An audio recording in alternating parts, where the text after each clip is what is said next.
My sister secretly sold the $425,000 mansion I'd gifted my parents for their 50th anniversary to cover her gambling debts.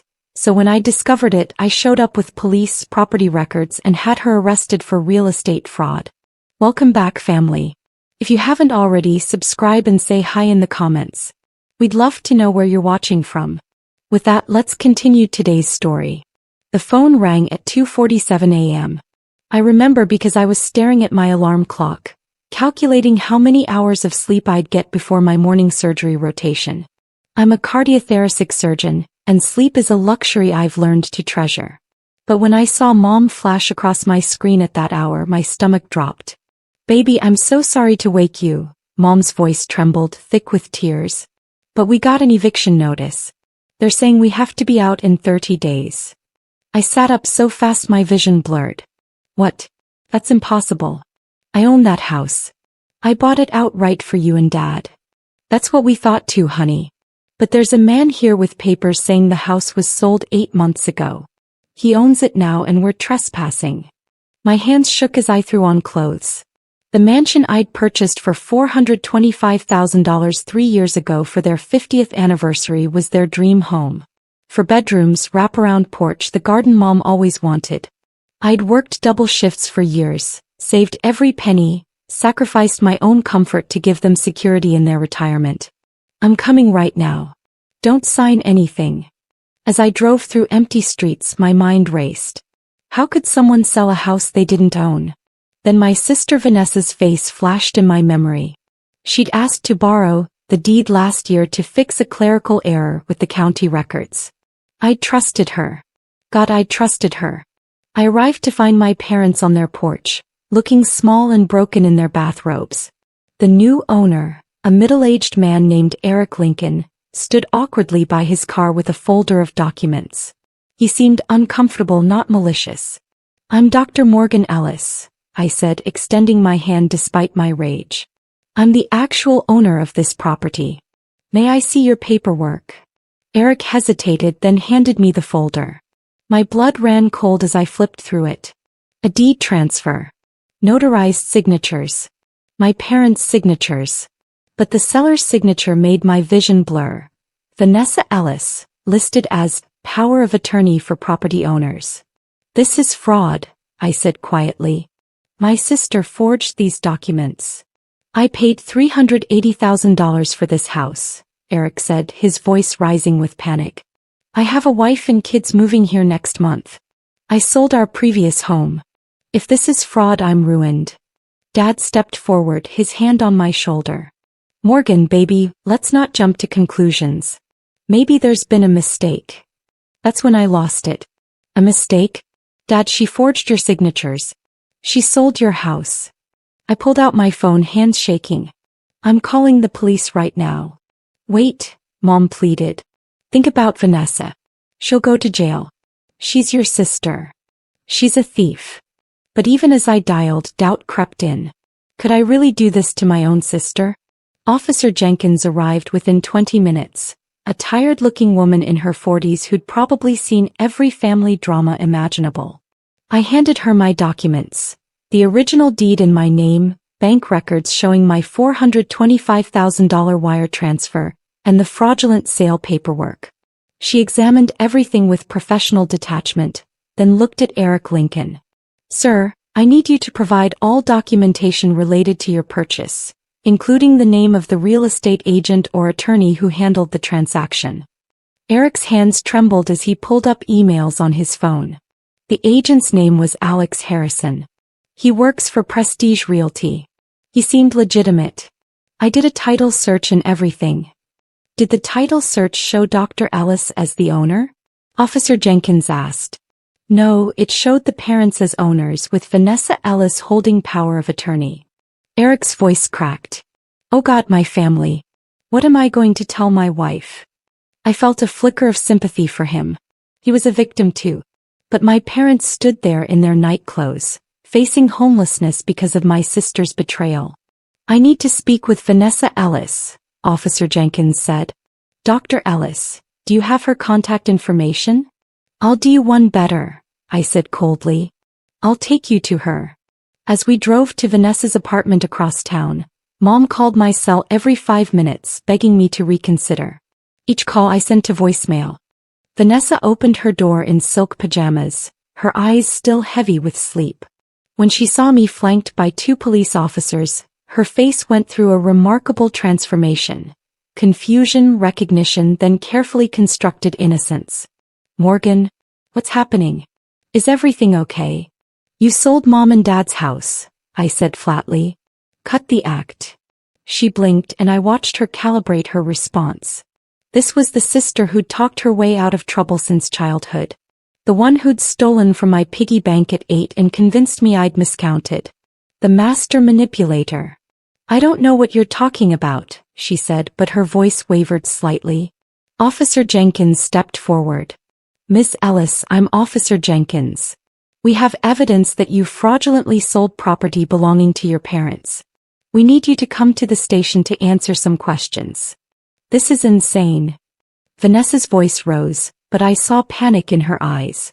"Morgan, tell them this is a misunderstanding." "Is it?" I pulled out my phone, showing her a photo of the forged documents. "Explain these signatures. Explain the $380,000. Where's the money, Vanessa?" Her face crumbled and for a moment I saw genuine fear. "I can explain everything. Just give me a chance to explain." "You can explain at the station," Officer Jenkins said firmly. "Wait." Vanessa grabbed my arm, her perfectly manicured nails digging into my skin. "Morgan, please. I'll pay them back. I'll fix this. Just don't let them arrest me. Please." I looked at my sister, really looked at her, and said the hardest word I've ever spoken: "No." I sat in the observation room at the police station, watching through one-way glass as Vanessa crumbled under questioning. Detective Martinez, a sharp-eyed woman who specialized in financial crimes, laid out the evidence with surgical precision. "Ms. Ellis, we've traced the $380,000 from the house sale. It went into your personal account on March 15th. By March 22nd it was gone. 7 days. Where did it go?" Vanessa's lawyer, a court-appointed public defender who looked fresh out of law school, whispered urgently in her ear. She shook her head, tears streaming down her face. I have a problem," she finally whispered. "Speak up for the recording, please," Detective Martinez said, not unkindly. "I have a gambling problem." Vanessa's voice broke. "I owed people money. Dangerous people. They threatened me, threatened my daughter." I panicked. My breath caught. Vanessa had a daughter, my niece Jasmine, who was 12. I'd been helping pay for her private school. Detective Martinez slid a stack of papers across the table. "These are statements from 4 different casinos. You've lost over $600,000 in 2 years. The house sale didn't even cover your debts." "I thought I could win it back," Vanessa sobbed. "I thought if I just had one more chance." "So you stole from your elderly parents," Martinez said flatly. "You forged documents, committed real estate fraud, and left them homeless. I didn't think Morgan would find out so fast. I thought I had time to fix it." Listening to her, I felt something break inside me. This wasn't a momentary mistake. This was calculated, planned betrayal. My parents arrived at the station an hour later. Dad's face was ashen, Mom clutching his arm like he might collapse. When they saw Vanessa through the glass, Mom made a sound I'll never forget. A wounded animal keen that echoed through the observation room. "Pie baby," she whispered. "Pie baby girl." "She's not a baby," I said harshly. "She's a criminal who stole your home." Dad turned to me and I saw something in his eyes I'd never seen before. Disappointment. "In me. Morgan, she's sick. She needs help, not handcuffs." "She needs accountability," I shot back. "Do you understand what she did? She forged your signatures. She took advantage of your trust. Where exactly are you planning to live now?" "We'll figure something out," Mom said quietly. "But we can't abandon our daughter." "She abandoned you." My voice rose despite my efforts to stay calm. "She left you homeless to feed her addiction." A victim advocate, a kind-faced woman named Sarah, gently interrupted. "I understand emotions are high. But right now we need to focus on next steps. Mr. Lincoln, the buyer, is also a victim. The DA is building a case for wire fraud, forgery, and grand larceny. How much time is she looking at? Dad asked hoarsely. 5 to 15 years, Sarah said gently. Unless she cooperates fully and shows remorse. Mom's knees buckled. Dad caught her and they held each other, two people watching their family shatter. And I felt nothing but cold, justified anger. 3 days later, Detective Martinez called me to the station again. We've uncovered more, she said grimly. You should sit down. She spread documents across the table like a macabre deck of cards. Bank statements. Loan applications. Credit card bills. All in my parents' names. All forged by Vanessa. She took out a home equity line of credit against the house a year ago, Martinez explained. That's probably when she got the idea to sell it. She'd already drained $75,000 from that line. My stomach turned. How much total? Best estimate? She's stolen approximately $500,000 from your family over 3 years. The house sale was just the biggest single theft. I stared at the evidence, my mind reeling. My parents don't know about this, do they? Not yet. But they'll need to know before the trial. These documents will be evidence. I drove to my parents' temporary apartment, a cramped 2-bedroom I'd rented while we sorted out the house situation. They were sitting at a small kitchen table looking lost in this unfamiliar space. I have something to show you, I said quietly. As I laid out the evidence, I watched my father age 10 years in 10 minutes. Mom just stared at the papers, silent tears rolling down her cheeks. Why didn't you tell us you'd given Vanessa access to your accounts? I asked, trying to keep accusation from my voice. She said she wanted to help, Dad whispered. Said she'd manage our bills while we enjoyed retirement. She was our daughter. We trusted her. That trust cost you everything. It cost us our daughter, Mom said softly, looking at me with red-rimmed eyes. And maybe our other daughter too. The words hit like a physical blow. What's that supposed to mean?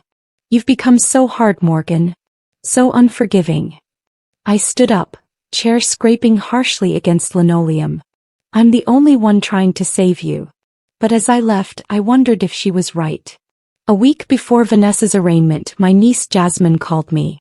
She was 13 now, living with her father's parents since Vanessa's arrest. I'd been avoiding her calls, unable to face the collateral damage of my sister's crimes. Aunt Morgan. Her voice was small, scared. Please don't send my mom to prison. My throat tightened. Jasmine, sweetie, this isn't about me sending anyone anywhere. Your mom broke the law. I know what she did was wrong. Jasmine's voice cracked. But she's sick. She told me everything. About the gambling, the debts, the people who threatened us. She was trying to protect me. By stealing from her own parents? I couldn't keep the bitterness from my voice. I'm not defending her. Jasmine's cry was anguished. I'm just saying, if she goes to prison I lose my mom. Grandma and Grandpa already lost their house. Haven't we all lost enough? I closed my eyes, remembering Jasmine as a toddler, how she'd fallen asleep on my lap while I studied for medical boards. How I'd promised to always protect her. What do you want me to do, baby? The prosecutor said if you write a letter asking for leniency it might help. Please, Aunt Morgan. He's getting help now. He's in therapy. She wants to change. After we hung up, I sat in my empty apartment staring at my laptop. A letter of leniency. Could I do that? Should I? I thought about justice. About family. About mercy. And I had no idea what was right anymore. The arraignment arrived on a cold Tuesday morning. The courtroom smelled of old wood and stale coffee, filled with strangers whose tragedies were about to become public record. Vanessa entered in an orange jumpsuit, her usually perfect hair pulled back in a messy ponytail, her face bare of makeup. She looked broken. Our eyes met across the room. She mouthed, "I'm sorry," and I looked away.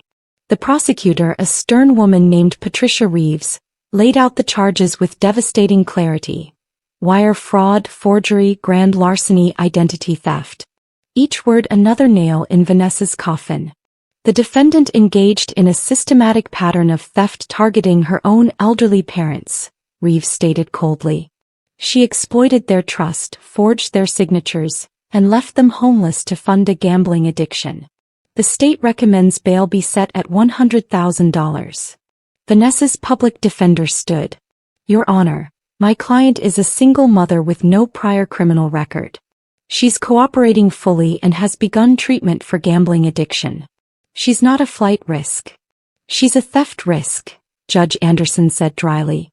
Bail is set at $75,000. Trial date is set for 8 weeks from today.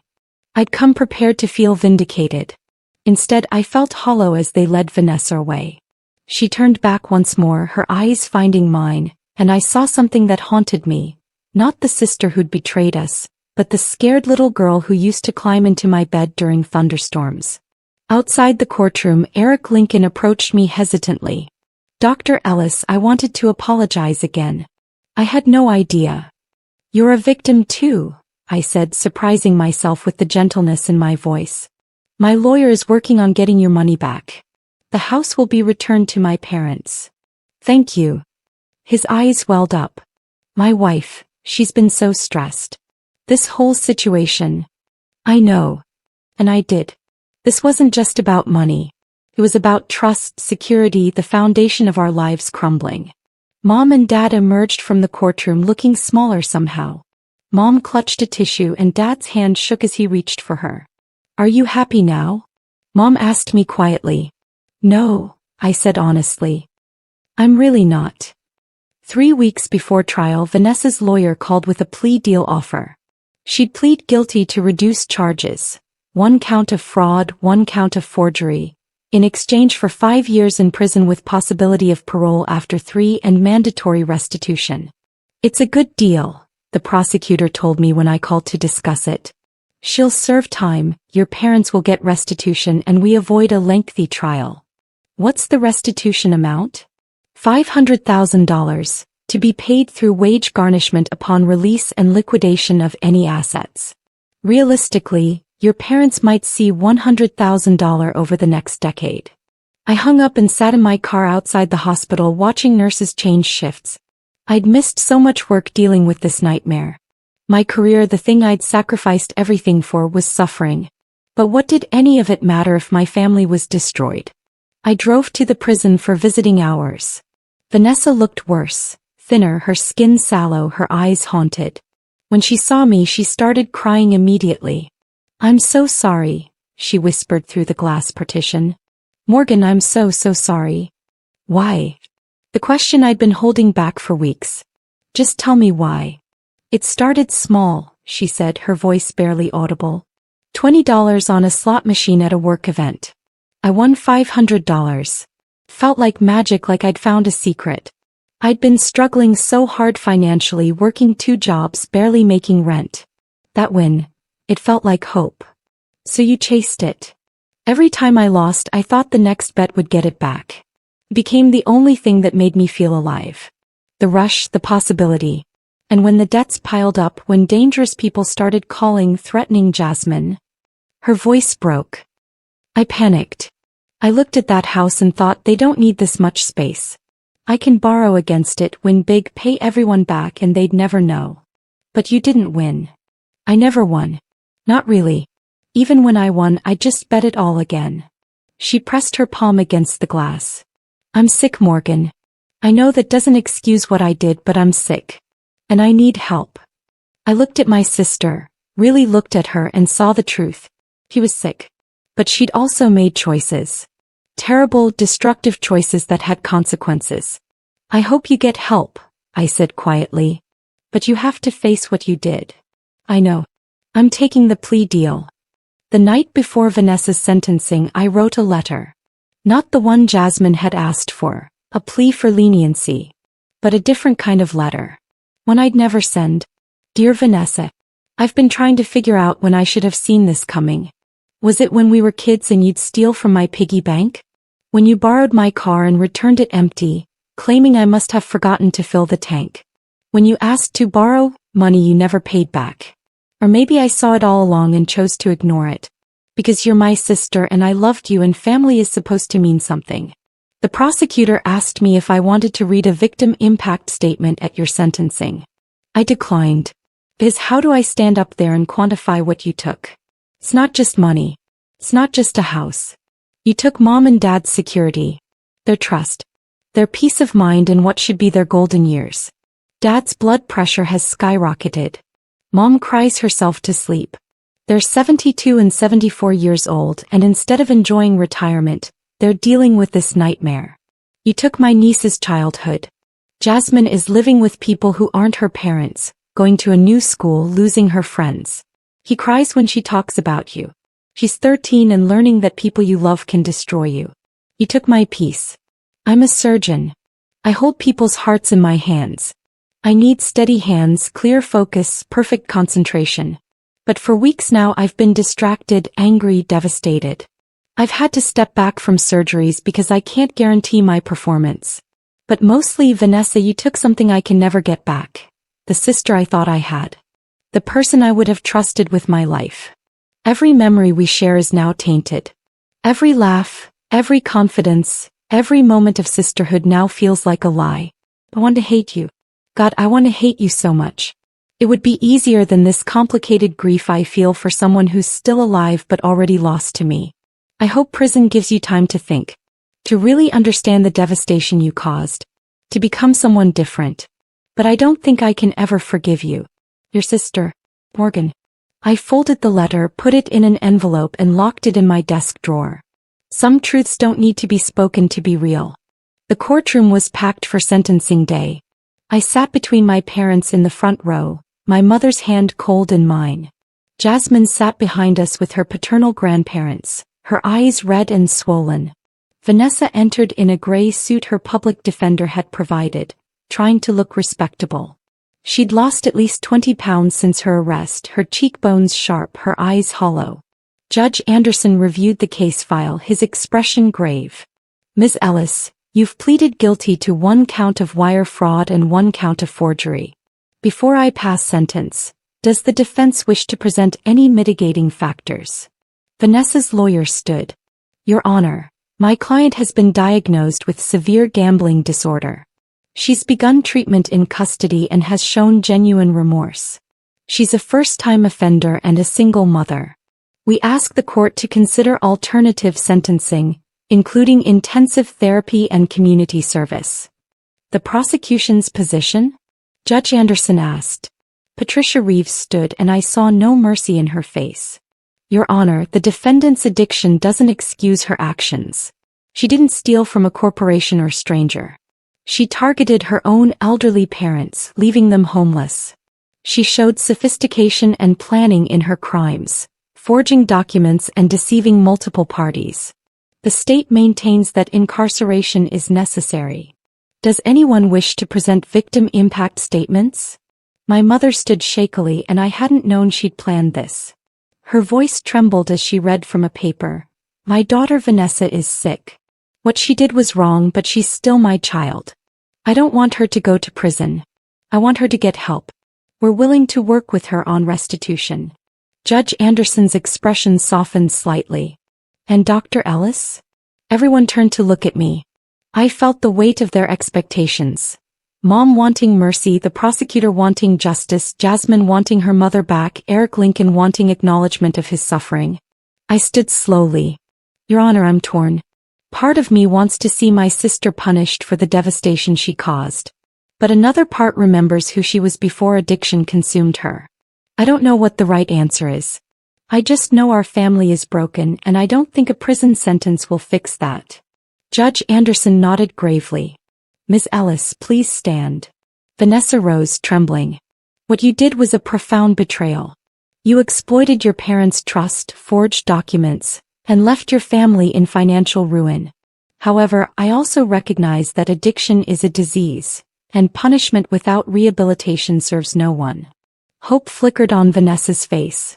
I sentence you to 5 years in state prison with eligibility for parole after 3 years, contingent on completion of intensive addiction therapy and good behavior. You are ordered to pay full restitution of $500,000 to your victims. This sentence is effective immediately. Vanessa collapsed into sobs as guards approached to take her into custody. She turned to us, reaching out, and Jasmine broke free from her grandparents to run forward. "Mommy!" They embraced through tears and I had to look away. This was justice. This was right. So why did it feel like everyone had lost? 6 months later, I stood in the garden of my parents' mansion, restored to their possession after lengthy legal proceedings. Eric Lincoln had been made whole through the state's victim fund and Vanessa's liquidated assets. The house was theirs again, but it felt different. Haunted. Mom tended her roses with mechanical precision, but her smile never reached her eyes. Dad sat on the porch staring at nothing. They'd aged years and months. I visited every Sunday, dutiful but distant. We didn't talk about Vanessa, though she was the ghost at every dinner table, the empty chair that screamed louder than words. Jasmine lived with them now. Her father's parents couldn't handle her grief, her anger, her acting out. So my parents, in their 70s, were raising a teenager devastated by her mother's incarceration. Aunt Morgan. Jasmine found me in the garden, her face thinner, harder than a 14-year-old should be. I wrote Mom a letter. Will you read it before I send it? I took the letter with shaking hands. I don't know if I'll ever forgive you. Aunt Morgan says forgiveness isn't something you owe someone, it's something you do for yourself. But I'm not ready. I miss you. I hate that I miss you. I hate that I love you even though you destroyed everything. The therapist says that's normal, but it doesn't feel normal. Feels like I'm broken too. Grandma and Grandpa are good to me, but they're tired. They should be traveling, relaxing, living their lives. Instead they're raising me because you gambled away their house. I see what this did to Aunt Morgan too. She works all the time now, barely sleeps. She won't say it, but I know she blames herself for trusting you. You didn't just hurt yourself, Mom. You hurt everyone who loved you. I hope the therapy helps. I hope you really change. Because I need to believe people can. Jasmine. I handed the letter back, tears streaming down my face. It's perfect, baby. Send it. That night, I sat in my own apartment, the expensive downtown condo I'd bought as a reward for my success, and felt its emptiness. I'd sacrificed relationships for my career, chosen achievement over connection. I'd judged Vanessa's addiction while being consumed by my own. Work, control, the need to fix everything. My phone rang. Morgan, honey, I need to tell you something I should have said months ago. Her voice was thick with emotion. Thank you. For fighting for us. For standing up when I couldn't. I was angry at you for a long time, but you were right. Vanessa needed consequences. We all needed to face the truth. Mom. But sweetie, I'm worried about you too. You've become so isolated. So hard. Don't let what Vanessa did turn you into someone you're not. After we hung up, I thought about her words. Was I becoming someone I didn't recognize? Someone who led with anger instead of love? I pulled out the letter I'd written to Vanessa months ago, the one I'd never sent. I read it again, and this time I saw something different. Not justice but pain. Not righteousness but grief. I took out fresh paper and started writing again. Dear Vanessa, I'm still angry. I don't know if that will ever go away completely. What you did was unforgivable in many ways. But I'm also grieving. Grieving the sister I lost, the family we were, the innocence we can't reclaim. I hope you're getting help. I hope you're facing your demons. Not because you owe it to us, though you do, but because you owe it to yourself. To Jasmine. To the person you could still become. I don't know if I'll ever trust you again. I don't know if our relationship can be repaired. But I hope you find peace. I hope you heal. And maybe someday I will too. Morgan. I sealed the envelope, addressed it to the correctional facility, and placed it on my desk. Tomorrow I'd decide whether to send it. Tonight I let myself cry. For my sister, for my parents, for Jasmine, for the family we used to be and would never be again. The house had been recovered. Justice had been served. The villain had been punished. But we'd all lost something irreplaceable, each other. And as I stood looking out at the city lights, successful and righteous and utterly alone, I wondered if maybe there were no winners in stories like this. Only survivors trying to piece together the shattered remains of love and trust, hoping that somehow, someday, the broken pieces might resemble something whole again. The mansion stood restored but empty of joy. Justice was served but healing remained elusive. And I learned the hardest truth of all. Sometimes doing the right thing costs everything, and the price of justice is paid in the currency of broken hearts and fractured families that can never truly be repaired. Some betrayals are simply too deep, some wounds too profound. And sometimes the only thing left to do is survive them, carrying the scars forever as a reminder that even love has limits, and even family can break beyond repair.